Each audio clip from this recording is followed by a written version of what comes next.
Come in. Welcome. I'm E.G. Marshall. In Shakespeare's play, Hamlet asks the question, to be or not to be?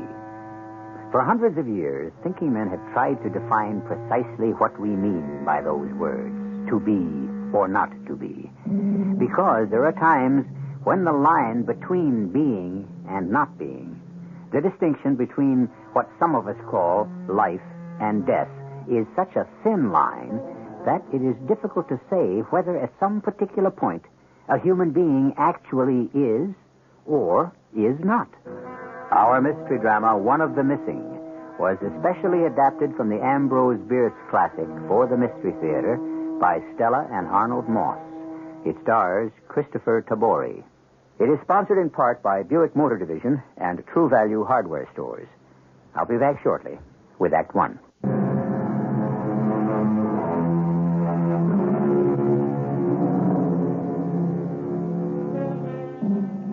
It's an insufferably hot day near the end of June. The year is 1864.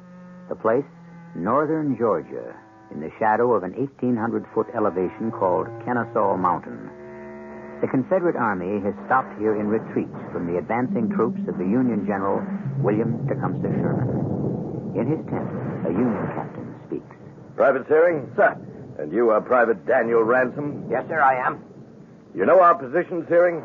Well, I'm not sure, sir. But there's been talk in the ranks that we're getting close to Atlanta. Not more than 20 miles. Yes, sir. You both know what the fall of Atlanta will mean to us. Ransom? I think I do, sir. It could mean the end of the war. We've been ordered to advance upon the enemy, leave him no quarter, no time to rest or to reassemble his troops. General McPherson is a cautious man. We know that, sir. He's not content to obey an order blindly without knowing exactly and specifically what's in front of him. He wants the most complete, the most detailed intelligence possible, and I've been ordered to get it. That's where you two soldiers come in. Yes, sir. We believe the enemy to be in a strong position. You are to pass our own picket lines, travel through the forest, and get as near to the enemy's lines as you possibly can. And learn all that we can. Is that correct, sir? Exactly, Searing. One last word. The outcome of this long, bloody war may well depend on our success or failure in taking Atlanta. We understand that, sir. When do we start? Immediately.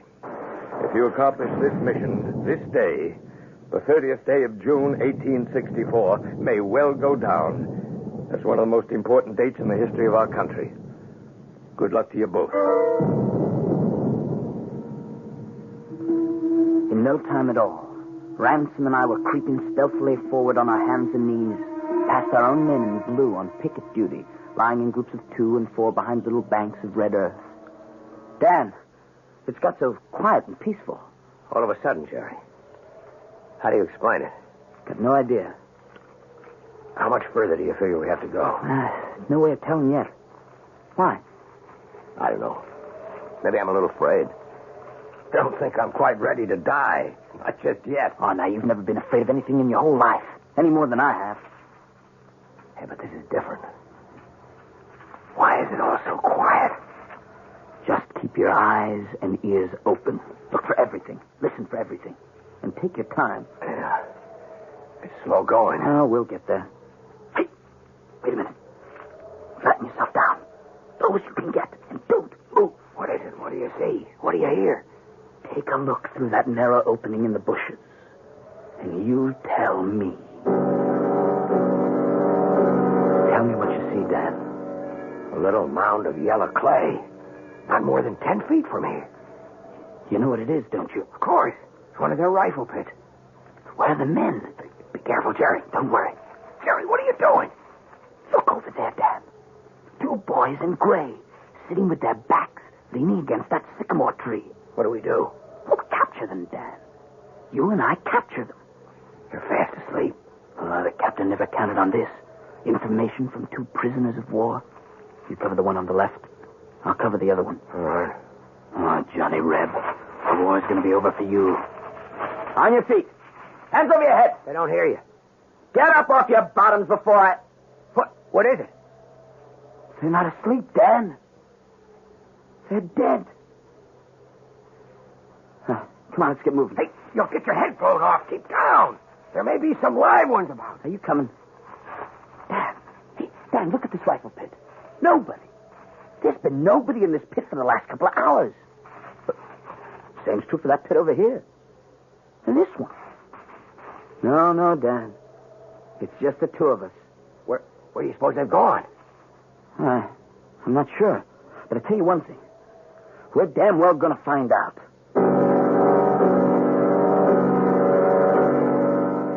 We pushed across the line of abandoned rifle pits, running from one cover to another in the open forest, looking into every conceivable hiding place to discover any possible stragglers. Not a soul. The enemy was gone.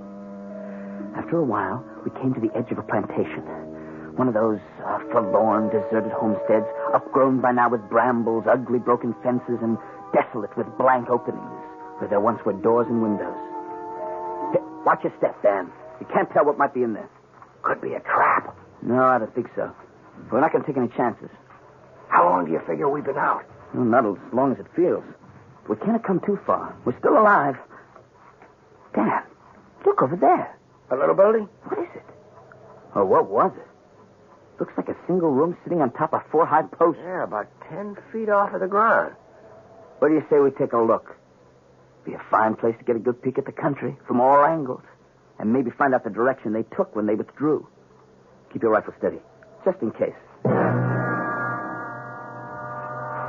Hey, this little shack has certainly taken a beating.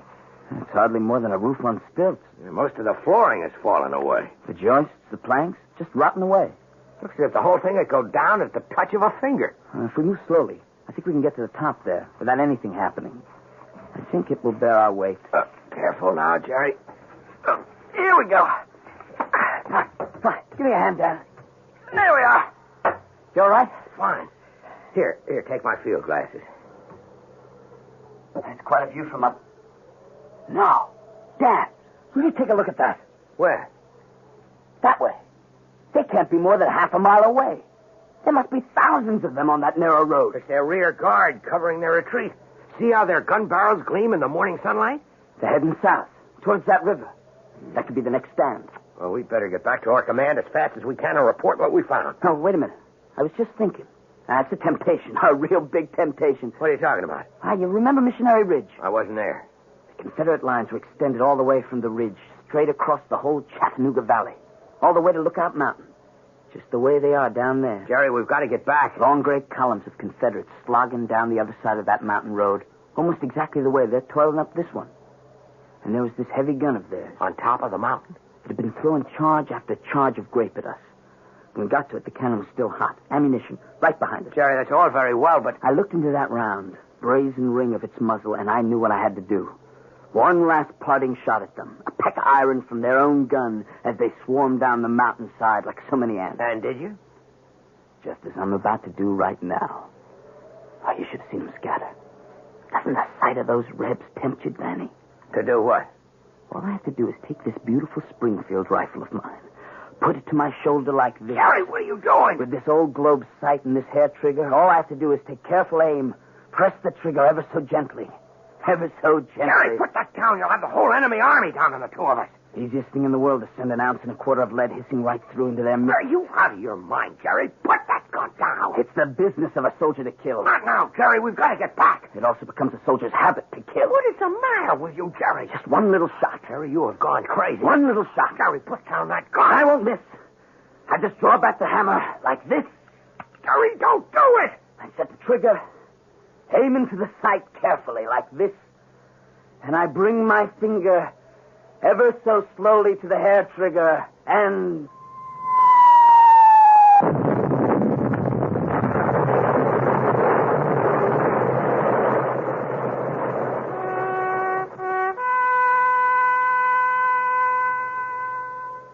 I am the resurrection and the life, saith the Lord. He that believeth in me, though he were dead, yet shall he live. What's happened? I can't open my eyes. Whose voice is that? Sounds like my commanding officer. And whosoever liveth and believeth in me shall never die. I know that my Redeemer Those liveth. are the words of the burial service. Who are they burying? And though his body be destroyed, yet will I see God. That huge explosion. That's it. An enemy shell must have hit the frame of the shed Ransom and I were standing on, just as I was about to pull the trigger of my rifle. The Lord gave and the Lord hath taken away. Blessed be the name of the Lord. May the Lord receive the soul of Jerome Searing. They're burying me. Amen. No. It can't be. No. It must not be.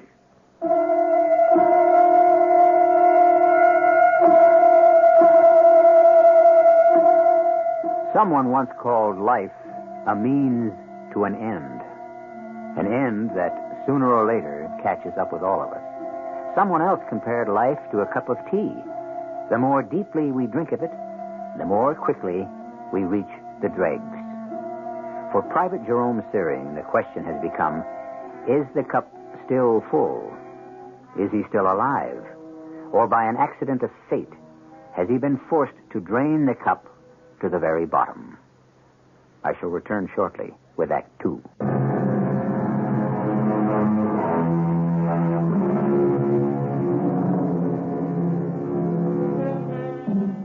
When that day comes, as it must to all men, when we have drawn our last breath, will there be some signal, some way of knowing that the end indeed has come? Or do we, as Jerome Searing may be doing, settle for the idea that our whole life is a kind of dream within a dream, from which we are awakened by death itself?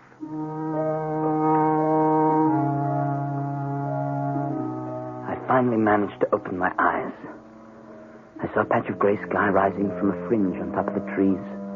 In the foreground, there was a crazy crisscross pattern of heavy, black, straight lines that blacked out part of the sky. I felt drained, exhausted. Once more, I shut my eyes. I heard what seemed to be the rhythmic breaking of waves upon a beach. Over it, I could hear a familiar voice, repeating over and over again, Jerome Searing. Jerome Searing. You are caught. Caught like a rat in a trap. A rat in a trap. A rat in a trap. And then I heard something else. What's that? Who is that? Who is it? Walking there above my head. It's me, Jerry. Marion. Your wife, Jerry. Why are you here? I came to mourn at your grave. My grave? To add my weight and the weight of our child to the weight of the earth upon your breast. Why are you saying these things, Marion? Why did you throw your life away? I've done no such thing. The brave Private Jerome Searing. Young, handsome, intelligent. A good father. A good husband. Those are the things you were, Jerry. Now you're a hero. A dead hero. I don't believe you. You don't want to believe me. Open your eyes. Wide. If you can, Jerry. What do you see? Nothing. Everything's become black. And outside of your voice up there, I hear nothing. Then admit it, Jerry. Admit what? The simple fact that you are dead. That you are buried. That I am up here, your widow, kneeling now in sorrow on your grave. I tried to open my eyes a second time. I took a deep breath, but breathing was difficult. Everything about me was so still. And then it all came back. The shack, the retreating enemy troops, my sighting the rifle, the explosion of the Confederate artillery. And I remembered Danny. Dan? Danny! Where are you, Danny? Where are you? Are you here? Jerry, are you all right? I can't see you, Dan. Where are you? I can see you. Just about. I'm over here, not more than 10 feet from you. I hear your voice. My eyes are open, but I can't see you. I can't move. Can you, Danny? I don't know. Very little. Maybe just enough to... What's wrong, Jerry? I'm lying here flat on my back. on an angle. My head's a little higher than my feet. My back is supported by some kind of solid wooden beam. You can't move at all. Not an inch. There's another tremendous piece of timber lying right on my chest, much too heavy to move. And there's a kind of brace that joins at right angles that has me wedged against a pile of boards on my left. Can't move my left arm at all. How about your legs? They're straight out, I think. I've no feeling in them. My head feels as if it were being held in some kind of tight vice. I can move my eyes and my chin, but that's all. How about you, Dan? Not quite that bad, I guess. Even if I could move, this whole mess might come down on us and make things worse than they are. The slightest move. Yeah, you may be right, Dan. But if we don't take that chance, we could be here forever. And nobody would ever know. Dan, I can move the fingers of my right hand. Anything else? No, nothing else. I'm going to try to move, Jerry.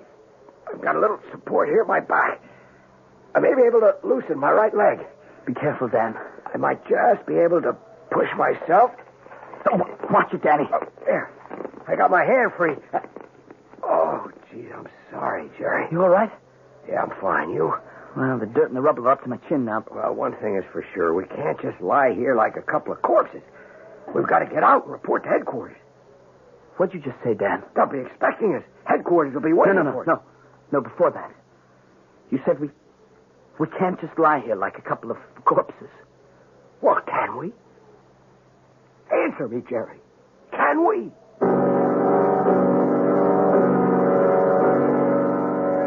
As I tried to find an answer to Denny's question, once more I heard the voice of my wife, Marion. We were both standing at the mouth of Dead Man's Cave. It seemed like 1,000 years ago. Oh, we finally made it, Jerry. Dead Man's Cave.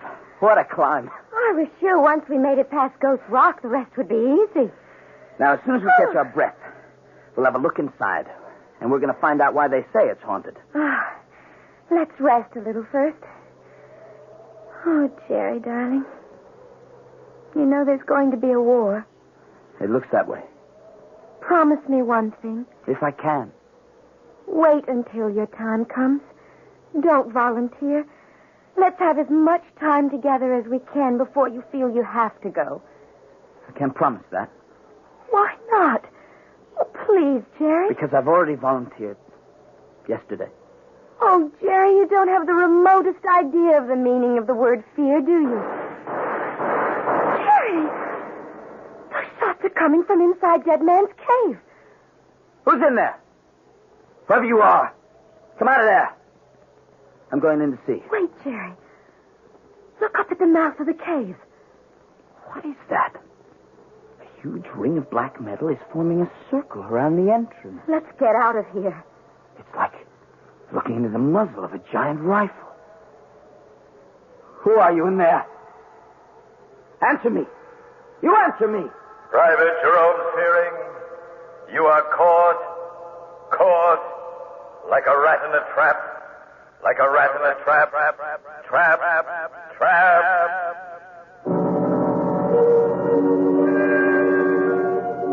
At that point, I found myself staring into two beady, red little eyes. They came closer and closer. They became larger and larger.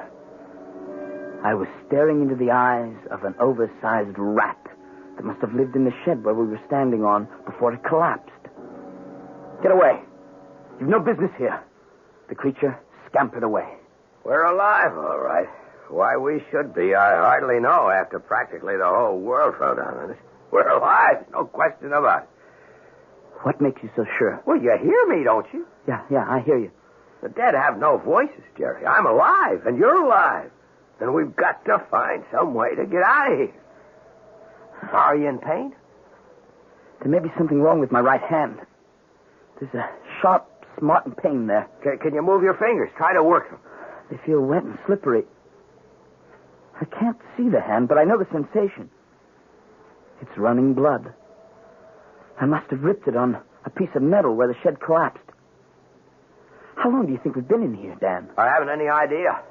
Seconds? Minutes, possibly Well, hours. it couldn't have been too long. The dust is still settling. There's still dust in the air. The way I'm held by these beams, I can't see. Whatever we're going to do, Jerry, we'd better get some rest first. We'll need every ounce of strength we've got. That's a good idea, Dan. Some of our boys are sure to stray out here. Either foraging or maybe even looking for us. Yes, of course. And they'll find us, too. Somebody will surely find us. Private Searing, I'm glad I found you. Yes, sir. What took you so long? Well, sir, just as we were about to return to headquarters, Yes, there was this explosion. Everything collapsed, sir. and that's the sum total of your intelligence report. No, sir. The enemy has started to retreat. They're moving southeast toward the river. There must be at least 2,000 of them. I should judge they began their retreat about 2 hours ago. Fine work, Searing. Excellent. I'll see that you're properly rewarded. Your country will be very proud of you. Yes, thank you, sir. And now, would it be possible to get us out of here? We can't stay here like this forever. You won't have to, Searing. Thank you, sir. Sooner or later, you'll be taken out. Sooner or later. There's nothing we can do at this moment, Private. Too many other things to do. Priorities. You mean you're going to let me stay here? As good as dead. Dead. As good as dead. Jerry, wake up. Wake up. What's wrong? I must have been dreaming. How long was I asleep? No idea. I dozed off a bit, too. Oh, if I could only get this right hand free. Then I could try to get this piece of timber off my chest. Oh, but there's not a chance. Jerry, I think some of this junk has moved. It begins to look as though I might have the faintest chance of getting some of this stuff off of me. Can you move at all, Jerry? No, not as much as a hair. Except for the fingers of my right hand. Dan? Yeah? The strangest thing. I couldn't see it before, but now that the sun has risen, everything's a whole lot clearer. What are you talking about? There's something inches away from my forehead. Pointed right at it. What kind of thing? I'm not sure. It's something like a ring of black shining metal. Right in front of my eyes. How big can you see? It's so close, it's hard to tell. I think I know what it is, Danny. It's my rifle. What? It's the muzzle of my rifle. The barrel's being held in place by the debris and rubbish. The gun is still cocked, just as it was when I was about to fire it. The slightest movement, the slightest touch on the trigger will set it off. And it's aimed at the exact center of my forehead.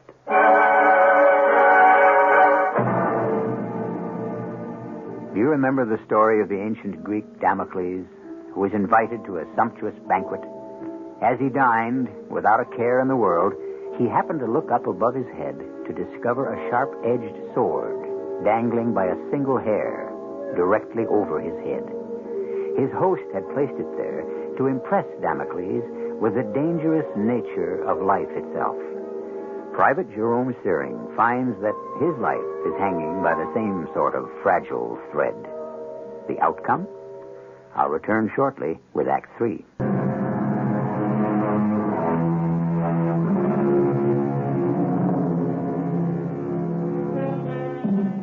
Ambrose Bierce, the author of One of the Missing, cynically defined man as an animal so lost in contemplation of what he thinks he is that he tends to overlook what he really ought to be. And among man's chief occupations, he added, is the extermination of other animals, his own species included.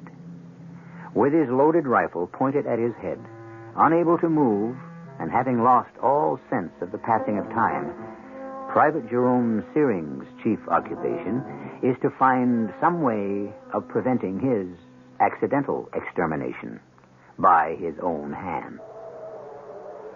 Jerry? Jerry, are you awake? Yeah, I'm awake. You all right? The barrel of my rifle seems to be closer to my head than it was before. I can't breathe for fear of setting it off. I'm afraid to move. How's your hand? It's still losing blood. It's begun to throb, a slow, regular pulsation, each one sharper than the one before. Now that we've rested a bit, we'll figure something out. Dan. What is it? That rat that was here before. It's come back again. It won't harm you, I'm sure. It's slowly making its way up the wooden stock of the rifle. Its eyes are looking straight into mine as it moves forward. Now it's sniffing around the hair trigger. Dad, what do I do? Just keep still. Don't move. If its nose or tail so much as touches the trigger, I'm not afraid to die, Dan. But not this way. Not like this. He was not afraid to live dangerously. He was not afraid to die. What was I hearing? Where was that voice coming from? Private Jerome Searing, cut off from his fellows by an accident of destiny, did not fear to yield to the ultimate act of courage that brought him to his fatal end. Those words made no sense. I was not dead. Yet, I was still very much alive. And all the time, I listened to the drone of that voice.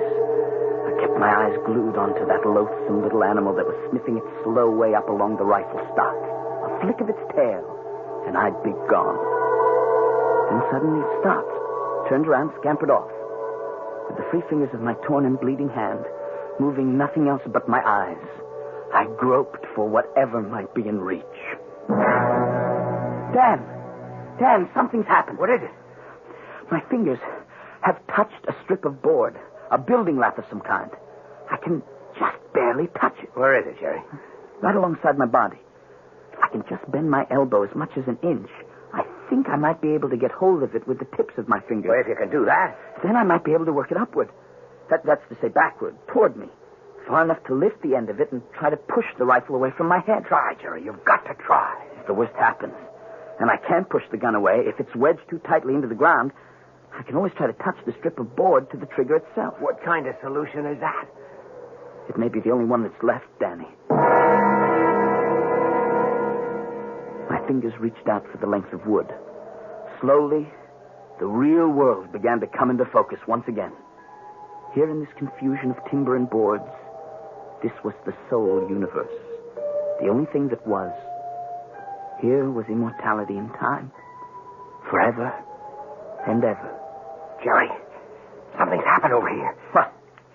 If I'm very careful, I think I may be able to loosen some more of this stuff around me. I'm going to push down with my hands, very gently, against the ground, and come out backwards. I hope. A stone, a pebble, a clump of earth dropped against this trigger would be the end of me. And maybe of both of us. I know that, Jerry. I'll be as careful as I can. Wait a minute. If by some miracle you can get out of this mess without sending a bullet through the middle of my head, you leave me here, just as I am, while you hurry back to headquarters. Is that it? I didn't say that. Not in so many words. Then you deliver to the captain the intelligence report of the enemy movements that you observed, that you discovered, and you, Private Ransom, great hero that you are promoted in the field and become Lieutenant Ransom. Is that it, Danny? I don't know what you're talking about. Meantime, poor unfortunate Private Searing lies buried under this pile of garbage, with the inside of his head scattered all over the place. Too bad. Just one of them missing. If any of what you're saying were true, Jerry, just exactly what could you do to prevent it? At the moment, not a blessed thing. I suppose if this rifle of mine should go off while you're getting out of here, you might call it an accident of fate, wouldn't you? What would you call it, Private Searing? I would call it plain and simple murder.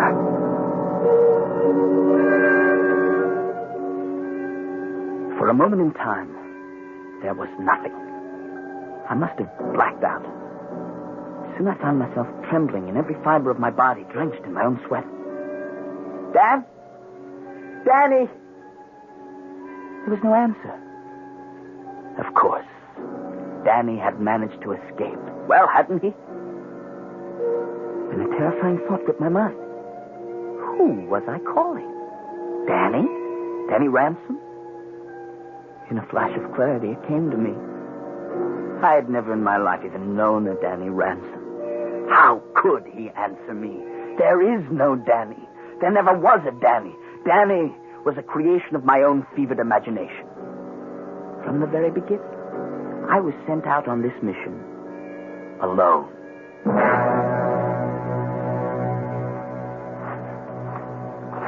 Detail, halt! Men, we We've now spent 2 whole days in search of Private Searing. We've not been able to find a single trace of him. I'm here, Captain. Right here. Practically under your nose. Having done everything within our power to find him or his body with no success, I feel that we would be justified in calling off the search. You can't do that. I'll die if you leave me, and you're so close. We'll return to quarters. Forward! Halt! Dan! Danny! No. I'd forgotten. There's no Danny. But if he had never existed, at least Marion did. My wife was no invention. If I could only be with her, this whole nightmare would go away. Who are Marion, it's me, Jerry. I've come home from the war. you? You've changed so? I didn't recognize you. Is the war ended? For me, it is. Why have you come here? This is my home. You're my wife. Why have you come? Take me back, Marion. Let me come home. I cannot. Too many things have changed. You'll have to excuse me now. It's begun to rain. Don't leave me. I have so many things to do. Please don't try to stop me. I'm due somewhere. Somewhere very important. Where do you have to go? This bouquet of flowers. Very important. Goodbye, Jerome. I'm going to go with you, wherever it is. If you like, Jerome. If you like. Where are we, Marion? Don't you recognize the place? It's the old burial ground, next to the church. Would you like to stand under my umbrella? The rain is coming down harder. No, I'm fine the way I am. In recognition of his devotion to his country, above and beyond the call of duty. What's he doing here? He's no reason to... Quiet, Jerome. The captain is speaking. It is my honor and privilege on this solemn occasion to bestow upon his widow, Marion, his country's acknowledgement of its gratitude in the form of this Medal of Honor awarded posthumously. Mr. Searing, will you kindly step forward? Stop, Marion. Stop what you're doing. All of you. There's been a mistake. A huge mistake. I was alone again, buried in the rubble. Alone. Except maybe for the rats. The fingers of my torn hand reach out for the strip of wood I had discovered. But somewhere the piece of wood met some kind of an obstruction. It was not able to touch the trigger. The black mouth of that rifle is still growing sharper and sharper. I can already feel the track of the bullet burning its way into my head. 6 o'clock? Morning? Evening? What difference does it make? Oh, come on, hand, do something. Get that stick to touch off the trigger of the rifle. Good, hand, good. Now touch the trigger. Stick. Touch it. What happened? I set the trigger off, but there's been no shot. No! No! No!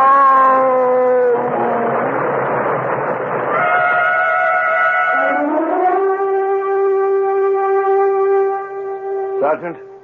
Sir? The squad ready?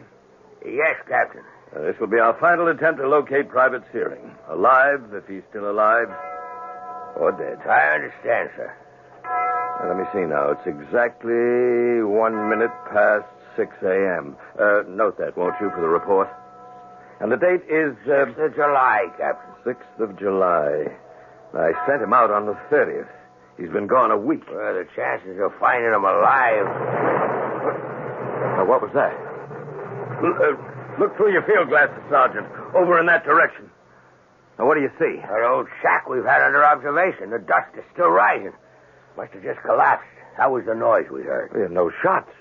No explosion of any kind? Seems to have fallen by itself. It's a complete wreck. That's interesting. Well, while we're looking for Searing, we might take a quick look at it.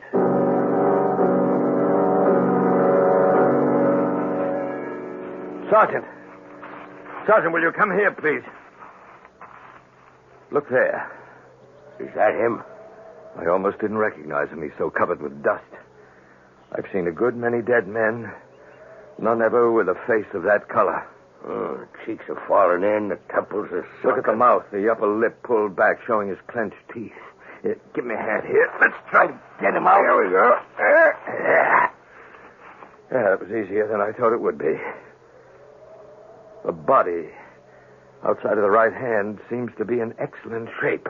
No bones appear to be broken. Help me turn him over. Yep. Not a sign of any kind of a gun wound any place on the body. Do you see any? No, sir, none at all. Well, there's his rifle. May I have it, please? Thank you. That's strange. What's that, Captain? There's no shell in the chamber of the rifle. Not even a spent one. Searing's gun was not loaded. That's peculiar. It is strange. Such a good soldier. What would you suppose was the cause of death? It's hard to say. Maybe simple starvation or thirst, or a combination of both. After all, he's been dead a week. What time do you have, Sergeant? 6:18, sir. Remember that for the report. Yes, sir. And have your men carry the body back to camp.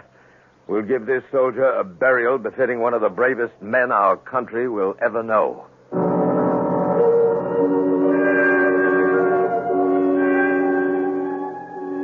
You were right, Captain. In my first excitement, good soldier that I was supposed to be, I did forget to load my rifle. I remember that now. So my fears as I lay there in the rubble with the gun pointed at my head were groundless. But you're wrong, Captain, about everything else. I have not been dead a week, Captain. I have been dead just a bare 18 minutes. You should have noticed that my body is still warm, and I did not die of starvation or of thirst. This brave soldier, this formidable warrior died as much as he did from anything else. Of fear. The fear of dying.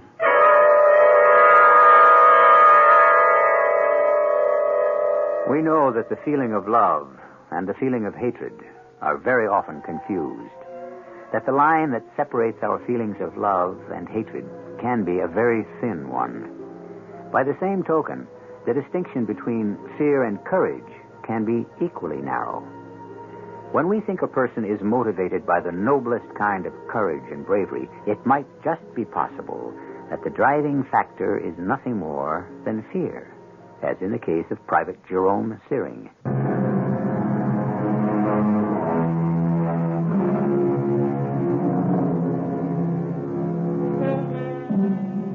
An interesting footnote. Ambrose Bierce, author of this story, volunteered as a private in the Indiana Infantry at the outbreak of the Civil War in 1861. He served for the entire duration of the war, was twice wounded, once in the heel, and once more severely in the head. This occurred in the same battle of Kennesaw Mountain, which was the setting of our tale. I wonder if Bierce's head wound could have had anything to do with Jerome Searing's difficulties. Our cast included Christopher Tabori, Jennifer Harmon, Arnold Moss, and Mason Adams. The entire production was under the direction of Hyman Brown. Radio Mystery Theater was sponsored in part by True Value Hardware Stores and Buick Motor Division. This is E.G. Marshall inviting you to return to our Mystery Theater for another adventure in the macabre. Until next time, pleasant dreams.